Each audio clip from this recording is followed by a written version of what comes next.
Hi friends, welcome to my channel. இந்த வீடியோல நாம நல்ல மெதுமெதுன்னு எப்படி கார்த்திகை அப்பம் செய்யலாம்னு சொல்லிட்டு பார்க்கலாங்க. இது செய்யறதுக்கு பாத்தீங்கன்னா நான் ஒரு கப் அளவு பச்சரிசியை ஒரு 4 மணி நேரத்துக்கு முன்னாடியே நல்லா அலசி எடுத்து ஊற வச்சிட்டேங்க. பச்சரிசி பாத்தீங்கன்னா நல்லா ஊறிடுச்சு. இப்போ இத வடிச்சு எடுத்துக்கலாம். தண்ணி எல்லாம் எதுவுமே இல்லாம இந்த மாதிரி வடிச்சு எடுத்துக்கலாங்க. இதுக்கு அப்புறமா ஒரு பேன்ல 3/4 கப் அளவுக்கு குண்டு வெல்லம் நான் சேர்த்துக்கிறேன். வெல்லம் கரையிறதுக்கு ஒரு 1/4 டம்ளர் அளவு மட்டும் தண்ணி சேர்த்து நல்லா கரைச்சிக்கலாங்க. இது நல்லா திக்காகணும், அது வரைக்கும் நம்ம வெயிட் பண்ணலாம். ரொம்ப தண்ணி மாதிரி எடுத்துடக்கூடாதுங்க.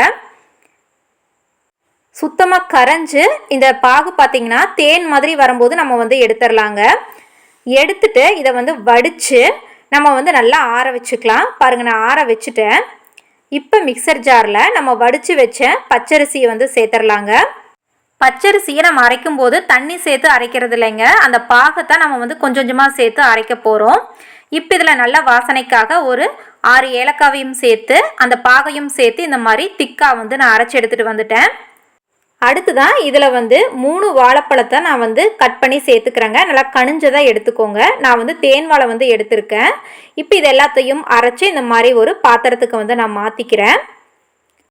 இப்போ இதில் 2 டேபிள் ஸ்பூன் அளவுக்கு துருவின தேங்காய், 1 டேபிள் ஸ்பூன் அளவுக்கு கட் பண்ண தேங்காவை நான் நெய்யில் வறுத்து சேர்த்துருக்கேங்க.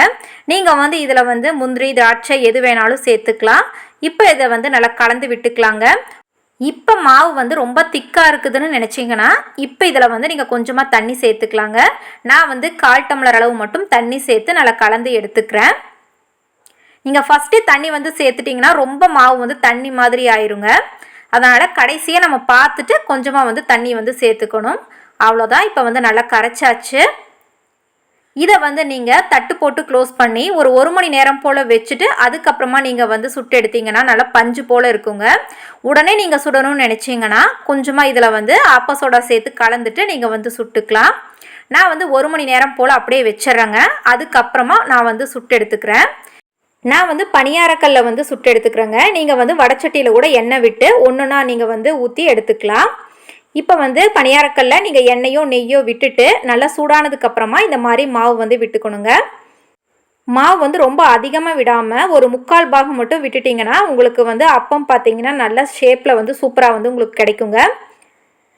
பொறுமையாக மீடியம் ஃப்ளேம்லேயே நம்ம சுட்டு எடுத்துக்கலாம். ஒரு சைட் வெந்ததுமே நம்ம திருப்பி விட்டுக்கலாங்க. உங்களுக்கு பெரிய பெரிய அப்பம் வேணும்னு நினச்சிங்கன்னா நீங்கள் வடச்சட்டியில் கூட ஒன்றுனா நீங்கள் ஊற்றி எடுத்துக்கலாம்.